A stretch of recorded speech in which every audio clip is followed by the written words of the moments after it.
Ami Perez na biktima ng AI deepfake.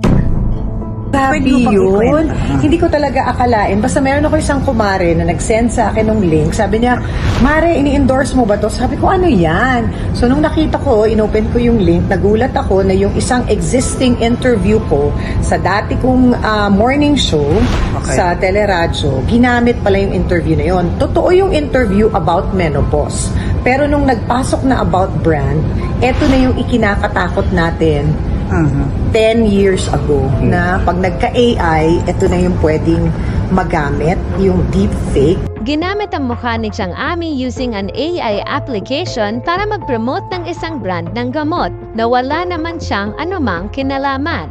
Sa madaling salita, si Chang na scam. Makikita mo dun sa video na nag-iba yung bibig ko, pati yung ipin, iba. Pero kung ikaw ay isang nanay na dumadaan sa menopause at ang cellphone mo ay maliit, hindi mo na para tignan yon. Ang concern ko talaga ay yung mga bumili ng produkto dahil hindi natin alam ano ba yung produkto. Totoo ba siyang nakakagaling? Totoo ba siyang nakakatulong? Hindi ko alam kung asin ba ang laman nun o dinikdik na whatever. At saka yung may testimony pa na may picture ko na it's all a lie. Kaya naman kinabahan si Chang Ami dahil pwede itong magamit sa iba pang masamang bagay.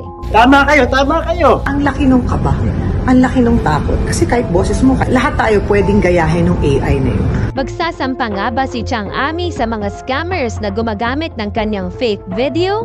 Legally, wala naman pa kaming plano because apparently nung lumabas din yung balita about it, tinake down naman nila. Pero doon sa mga shopping app, hindi pa. At hindi lang daw si Chang Ami ang ginagamit ng mga scammers na ito. Dahil nireveal niya sa Pop Life kung sino pa ang ibang celebs na dawit sa scam na ito. Baka hindi alam ni Miss Don Zulueta, nandun din yung picture niya. Si Miss Sunshine Cruz, nandun din yung picture nila. I tried to contact them sa Instagram kasi wala akong mga numbers nila.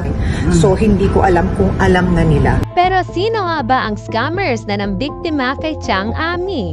Chinek din nung lawyer namin, yung URL niya, wala dito, nasa ibang bansa. Di na pinangalanan ni Chang Ami ang produktong gumamit ng kanyang fake video. Pero ito ang paalala niya sa lahat ng celebrities at sa lahat ng netizens na mahilig bumili online. Talagang kailangan po yung mga kababayan po natin, kailangan po talaga i-check nyo munang mabuti bago po kayo bumili ng kahit na anong produkto or maniwala sa kahit na anong balita. Kailangan po maniniwala kayo doon sa talagang mga lihitimo pong mga website at mga lugar kung saan po ninyo pwedeng bilhin yung produkto. Kaya naman Pop Lifers, mag-iingat sa pag-share ng inyong personal photos and videos online dahil maaari na itong magamit sa mga masasamang bagay. Follow poplife.ph because you can't miss out.